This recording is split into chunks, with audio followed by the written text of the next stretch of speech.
Syederalun, ribuan warga antusias hadir pada peringatan Maulid Nabi Besar Muhammad SAW yang dihelat Pondok Pesantren Mahyal Ulum Al-Aziziyah Sibre Aceh Besar pada Minggu 8 Oktober 2023. Sejak pagi, warga berbondong-bondong memasuki dan memadati jalan masuk hingga ruang dalam dan halaman pesantren yang dipimpin oleh Tengku Faisal Ali atau yang akrab disapa Lem Faisal.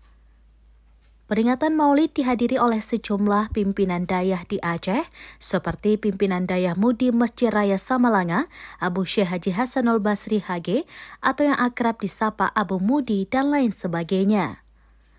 Tampak juga hadir PJ Bupati Aceh Besar Muhammad Iswanto SSTPMM dan mantan Bupati Aceh Besar Adun Mukhlis atau yang akrab disapa Mukhlis Basyah. Tidak hanya itu, sejumlah pejabat lainnya juga hadir dalam acara tersebut. Bahkan ribuan warga dari sejumlah daerah memadati dayah itu untuk menikmati menu makanan yang disajikan dalam acara Maulid itu. Dari Aceh Besar, Henry, Serambinews.com.